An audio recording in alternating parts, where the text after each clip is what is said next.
Welcome to the World of Eora, a news and lore podcast about the Pillars of Eternity games, as well as Obsidian Entertainment's upcoming release, Avowed.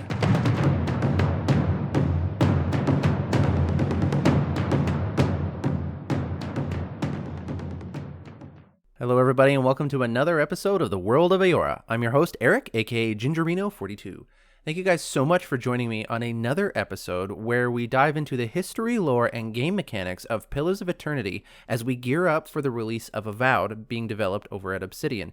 For those not in the know, Pillars of Eternity 1 and 2 and Avowed share the same fantasy world known as Eora, and that's why we're going to be diving into Pillars of Eternity because we're excited about the release of Avowed. So this is for anyone out there who's wanting to learn more about the world and explore it, even though they're not maybe into playing Pillars of Eternity. This is also for those of you who have played Pillars of Eternity 1 or 2 and just really want to dive into the lore and understand the world more about what's going on.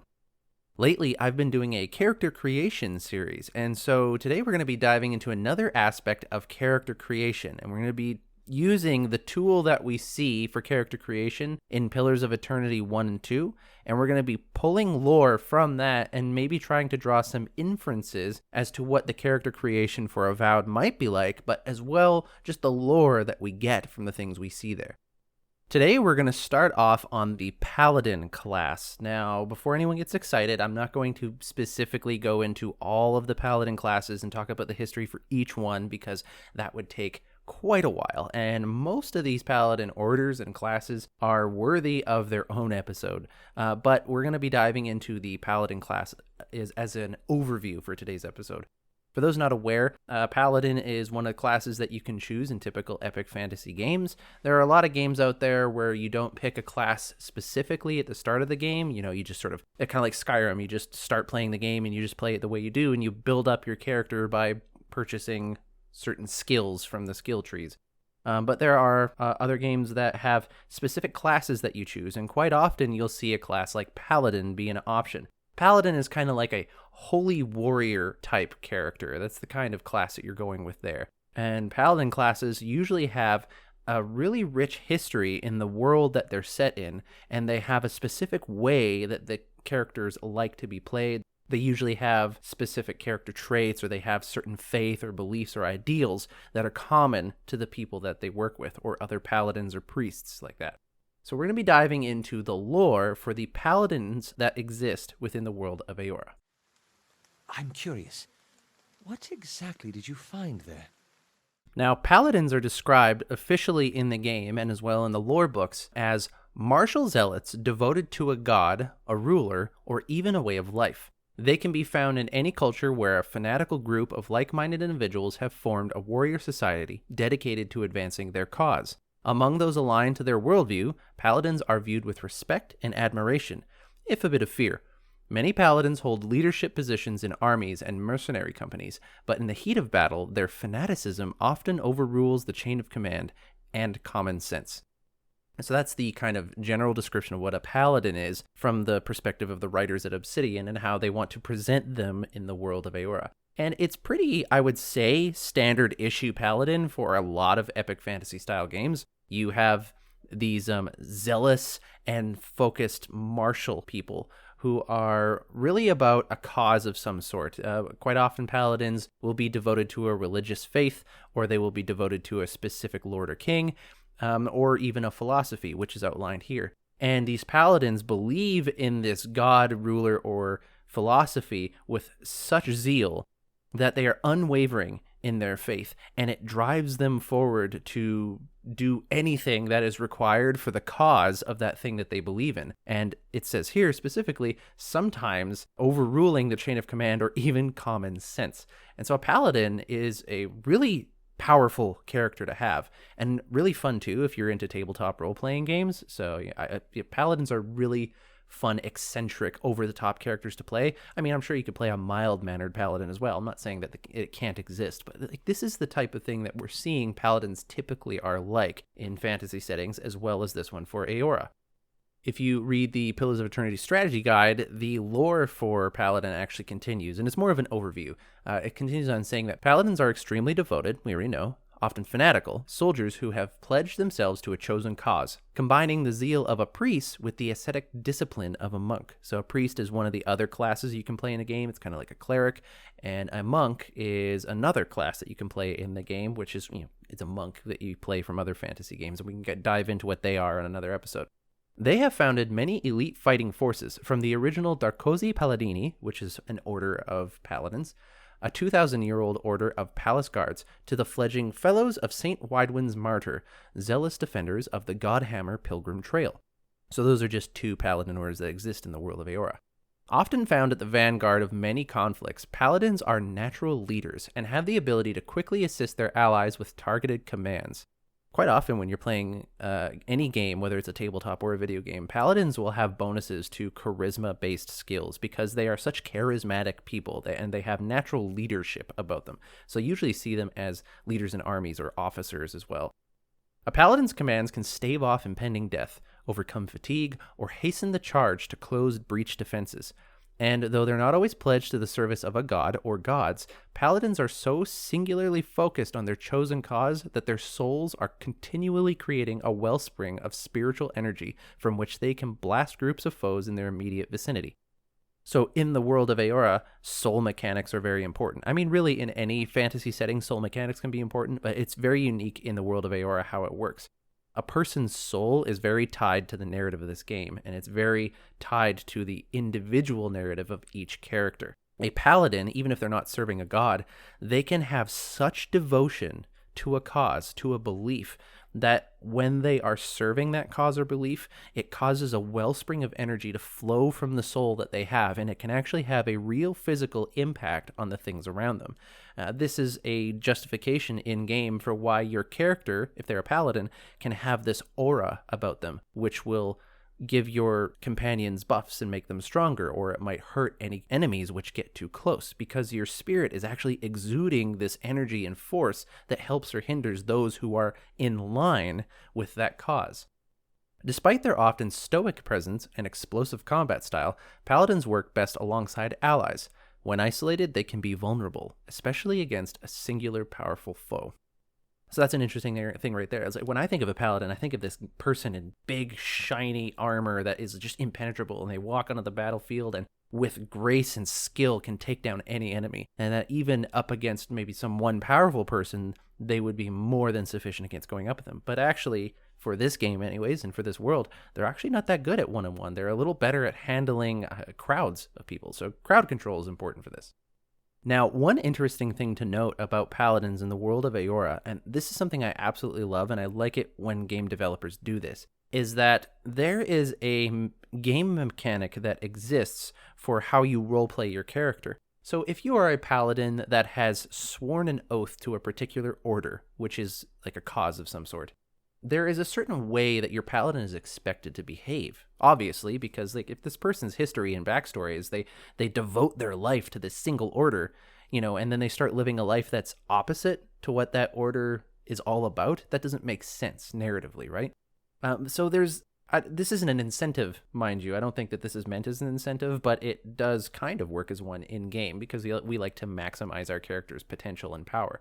If you are a paladin in Pillars of Eternity 1 or 2, and you select your particular order, and you have to select the subclass that your paladin is going to be, there are a number of dispositions, which are just ways of acting in the world. There are ways of acting in the world and through the game and through the narrative that if you act that way, it is in line with your order's faith and conviction, and so your powers as a paladin will actually grow. Conversely, if you misbehave, if you're a naughty paladin, then your powers will actually diminish a little bit. Now, it's not game breaking, okay? So if you pick a paladin and you choose the evil paladin order and then you act as a good little boy for the entire game, you're not going to be so weak by the end of the game that you can't play the game, but there is an impact there because that matters in this world. Now, I'm sure there will be some people that think that this is imposing a type of role play upon your character that maybe you don't want to have. But I personally, I like it. I like that if you're going to choose a specific subclass for your paladin, that you say, I align with these evil people, and then you're goody two-shoes for your entire playthrough, there should be an actual impact for that, because that wouldn't work in the world of Eora. If you pledge your allegiance to this god and then don't serve them, then, your power, which comes from them, is not going to be as strong, right? So that makes sense. In the game, this is referred to as faith and conviction. So at level 1, all paladins get faith and conviction, which basically says that if you gain ranks in certain dispositions, and an example of dispositions might be aggression, it could be honesty, it might be cleverness, it could be stoicism or benevolence. These are examples of what dispositions are in the game as it's been designed and created. And as you gain ranks in certain dispositions, your defenses and your attack power and all that, it will grow up to a certain point so that it doesn't break the game. And conversely, there are certain dispositions that if you act like them, powers will actually diminish in those same categories. And so I like that Obsidian has made an actual game mechanic that impacts how you play the game depending on how you roleplay your paladin character with respect to the order or the oath that you have taken. So I've been talking about paladin order here and there, but I actually let me stop and talk about what oaths and what orders there are. And before I continue on saying order this and oath that, let's stop and actually look at what the different options for paladin order are. Now, keep in mind that there are likely, and basically we actually have confirmed, that there are other paladin orders than the ones I'm going to list here, but these are the paladin orders that you can use for character creation, or that we see one of our companions being able to utilize as their subclass or their order. But there is mention in other places of the lore for these other paladin orders that exist in other countries or in history itself. So there's more than the ones that we're going to list here, but these are the main ones that we interact with in the game. Now, there are 7 that I'm going to mention, and one of which your character cannot be. And here they are as follows. The 7 orders for paladins in Pillars of Eternity 1 and 2 are Bleakwalkers, Darkosi Paladini. There is one that a companion of ours, Palagina, can have, which I don't know how to pronounce this. It's like Frema me Consualasis, which apparently means Brotherhood of the Five Sons. I don't know how to pronounce it. Continuing on, we have Goldpack Knights, and then Kind Wayfarers, Shield Bearers of Saint Elja, and lastly, the Steel Garrote. Those are 7 paladin orders that we discuss in the game and that we see through the narrative. And I will do a brief overview of what each of one of those are here, and they're probably going to get their own episode down the road, or I might choose 2 at a time and do an episode that focuses on the history and where they even come from. Because when you think about it, this is an order of people. This is a large group of people that exist in history in this world that have been so passionately pursuing a cause or a god or a ruler that they throw themselves at the mercy of the world to try to live for this cause. That kind of group, they have a history, they have an origin, and it'll be really cool to actually sit back and look at the origin for all of them. We'll do that in another episode, but for now, let's actually just look and see what each one is.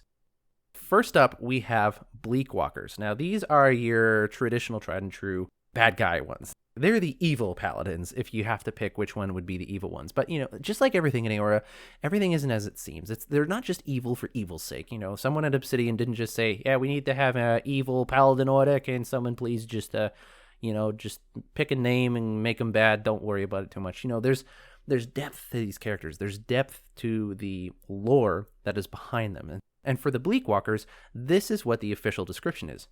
Dreaded for their mercilessness and cruelty, paladins of the Bleakwalkers believe that extreme brutality in warfare brings conflict to a swift close. To maintain their reputation for unrelenting savagery, the Bleakwalkers never give quarter and never abandon the field, even if their employers command them to. If you are playing a Bleakwalker character, the 2 dispositions, the 2 behaviors that will give your player character more power is if you are aggressive and cruel. And the 2 behaviors that if you play as, you will actually diminish in your paladin power is diplomatic and benevolent. And just in this information alone, we get so much to know about what the Bleakwalkers are. There's one particular part in the official description here that sticks out to me, and that is that they believe that extreme brutality in warfare brings conflict to a swift close. And that makes me wonder whether or not the Bleakwalkers actually started out as a group of people that wanted to see conflict end, and that maybe they actually wanted to see warfare stop, right? I haven't dove into the history of them, so I don't actually know for sure. I'm just sort of speculating right now. Who knows, right? Like, an organization like this, or an order like this, I guess, they could start off with maybe a good intention of like, we want to see warfare stop. So you know what we're going to do? We're just going to absolutely wreck everybody and stop the fighting ourselves. But they, over the years, maybe they evolved into these Bleakwalkers, where they are aggressive and cruel, and they are not diplomatic or benevolent. And right there, even just the dispositions that are considered good and bad to these Bleakwalkers tell you a lot about them. They are aggressive and cruel. So, like, cruelty, I usually imagine more so as kind of like a red in tooth and claw type of cruelty, and not just necessarily cruel for cruelty's sake.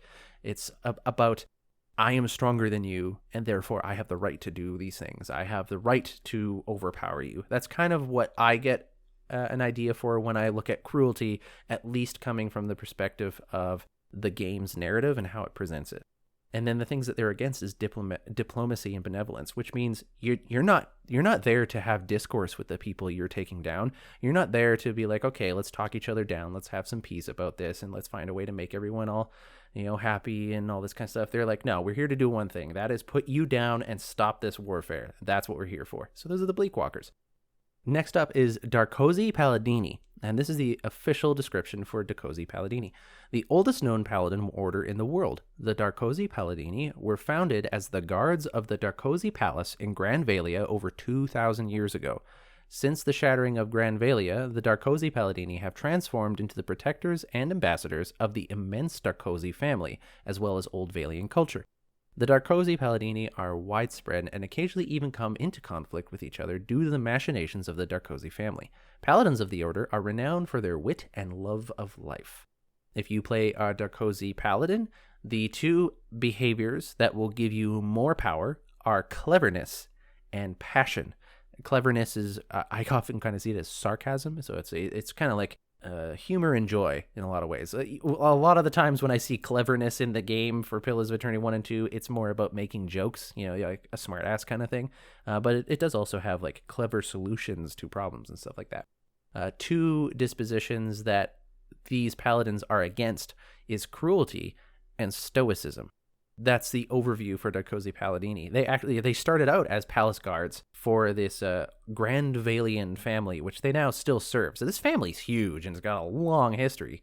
Like, if they started off, you think about that, if they started off as these palace guards for the Darkosis 2,000 years ago, and they're still serving the Darkosis today, that means this family has existed and had a family lineage for 2,000 years. That is bonkers. I can't think of any family lineage that has gone on like that we know the lineage for. But then again, I don't really know a lot about that stuff, like ancestry and stuff like that. Maybe there's a lot of families that are known for thousands of years back. What am I talking about? Anyways, that's the Darkosi Paladini.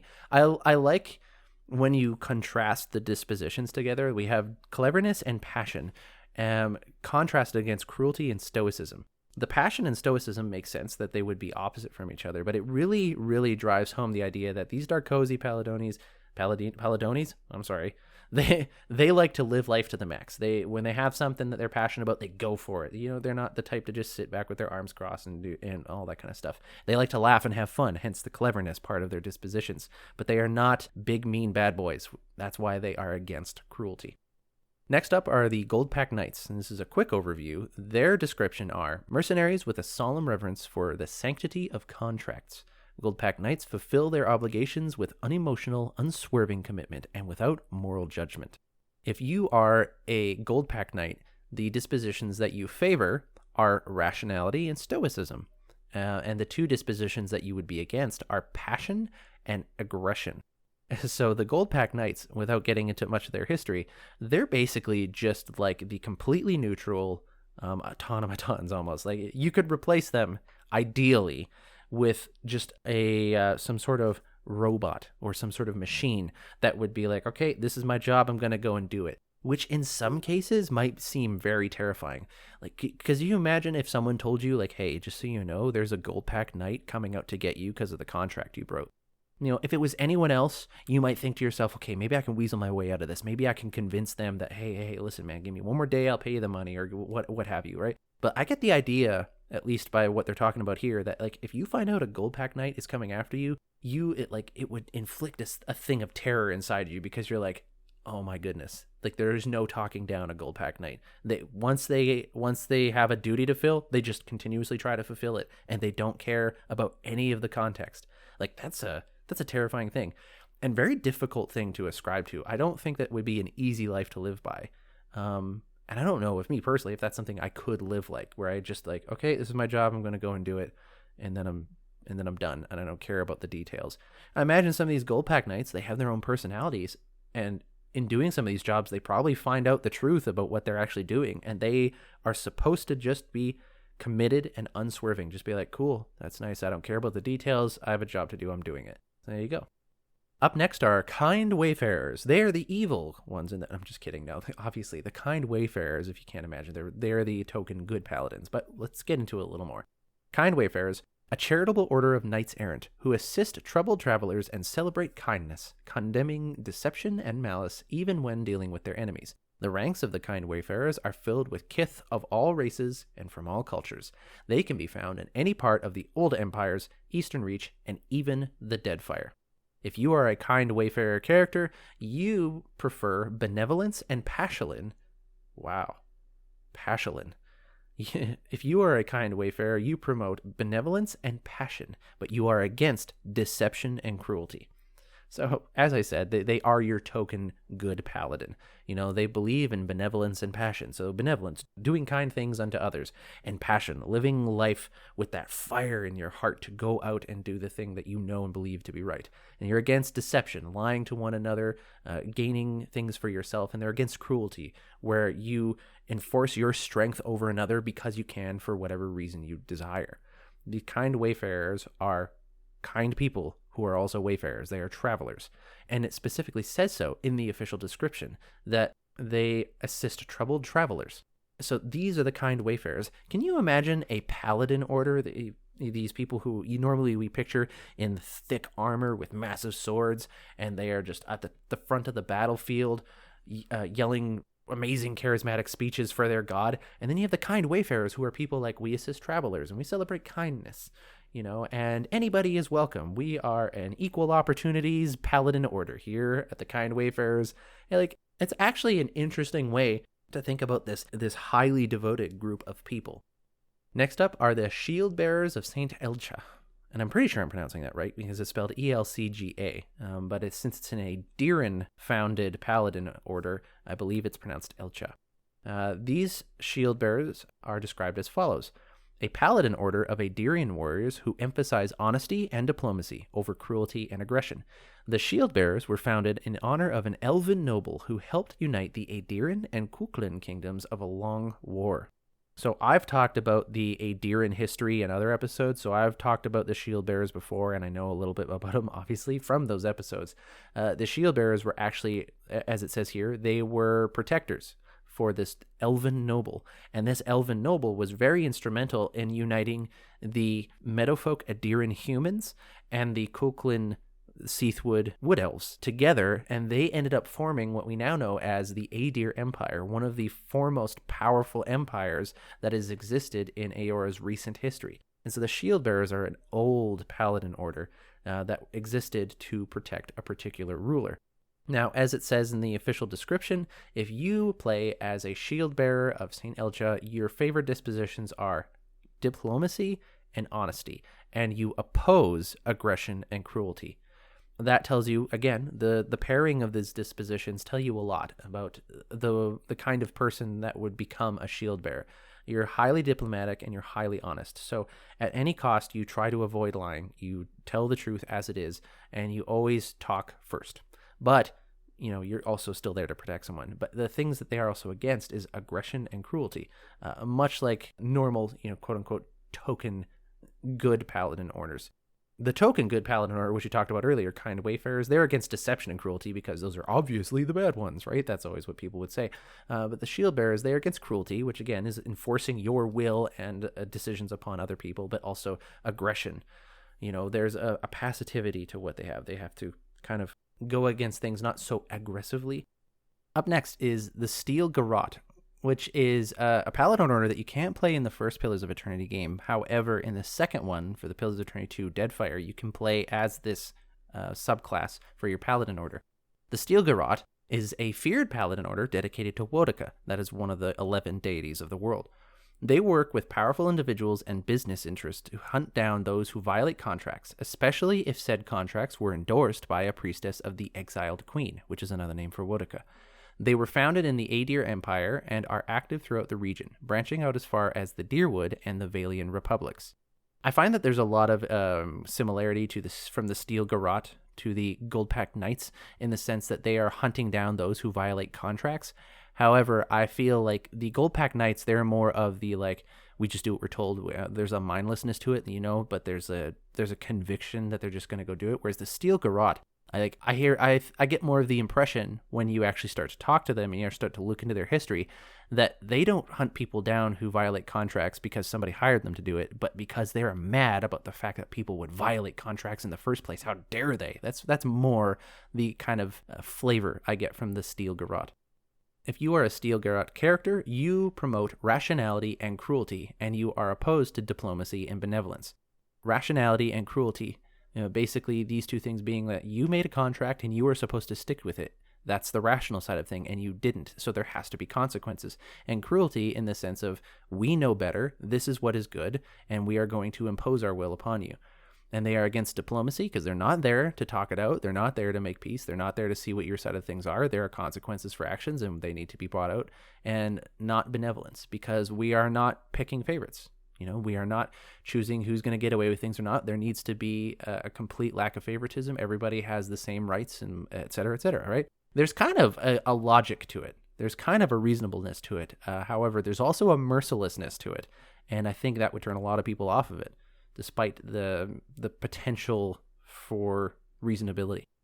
Now, the last one that I'll talk about, even though you cannot actually become one of these, at least in Pillars of Eternity 1 or 2, maybe you can in Avowed, I'm going to go over anyways because, hey, this is a lore show. We're going to be talking about lore. And you learn about this from looking at the description for Palagina, which is one of the companions in both Pillars of Eternity games. It is the one that I can't pronounce, which is the Ferma me Cansuola. Yes, I don't know how to. It's Fermas mis Cansuolias. I don't know how to pronounce it, but apparently translates to Brotherhood of the Five Sons. Now, this is a Paladin order of the Valian Republics. The Five Sons refer to the 5 Valian dukes, bells, or great dukes. The Brotherhood is loyal to the collective will of the Ducal Congress, rather than to any particular duke or duke or duchess. Is it duchess? I don't know. And members are forbidden from active intervention in the Congress's debates. In short, there is Grand Valia, which is one of the old empires of the world, and they kind of had a breaking apart of their civilization. And in the New World, the recent nation was created. Although it's not really a nation technically, but it's called the Valian Republics, and it's essentially 5 city-states that form this one sort of nation, and those are the 5 sons, these 5 city-states. And this Paladin order serves all 5 of them. Right, so they serve the vested interest of the 5 sons, the 5 city-states that are for the Valian Republics. And your companion, Palagina, is a member of this particular Paladin order. We don't know what the condemned dispositions and promoted dispositions are, although we can make guesses. My guess is that it would be close to the Darkosi Paladini because they come from the same culture. And just to go back over that, the cleverness and passion were the good ones, and the bad ones were cruelty and stoicism. I don't quite get that from Palagina. I feel like they like to be a little bit more stoic and rational, personally speaking. So maybe it's not the same. But the things that I could see them opposing is probably aggression. Well, maybe not aggression. Maybe passion. They probably go against passion. Aggression, even from like a marketing standpoint or some sort of commerce style, that would probably be good. But passion in the sense of you're not making cold, calculated judgments, that's kind of the form I get. The only one that I know of is Palagina, and she's got a very unique personality. So that might not reflect the personality of everybody in this one, right? So that is an overview of the Paladin orders and the Paladin lore that exists for the Pillars of Eternity games as we see it in the World of Eora. I want to dive into each and every one of these Paladin orders because they have a history of where they started and what their purposes are, et cetera, et cetera. And it's always just fun to kind of speculate more about what they're like. What this might have to do for Avowed is that if we get to pick our classes in the game, if it's not like the Elder Scrolls where you just play the game and you build a class as you play, if it's more like Pillars of Eternity where you actually select your class at the beginning, then this is something that might impact our character creation for Avowed. We might have to pick a Paladin class, and then we'll have to pick what order that they are in, and that might even influence the kind of decisions that you need to make in the game. If they're going to make that happen, then likely one of these orders are going to be the ones that you have to pick from. As well, if that kind of thing isn't in Avowed, then we're more than likely to run into some of these orders. So there's a chance we might be interacting with any of these Paladin orders, or that you might have to come up against one of them. If you find out in the game that a gold-packed knight is coming after you, you know to expect some serious business, and that there's no discourse that can happen there. You're not going to be able to charisma 10 talk your way out of it, Well, you're not supposed to anyways. So that's, just a little bit of flavor to the game world and what we can expect from the narrative, or at least understand if we interact with any of that. Thank you guys so much for joining me on today's episode of the World of Eora, where we dove into the lore and a little bit of an overview for the Paladin classes of Pillars of Eternity, and look forward to Avowed. If you want to get a hold of me to discuss Paladins or just ask a question or talk about this super geeky stuff that we all love, you can reach me on Twitter at World of Eora, or you can email me, worldofaora@gmail.com. Thank you guys again for joining me on today's episode. I'm your host, Eric, aka Gingerino. Thank you guys for joining me, and I'll see you next time.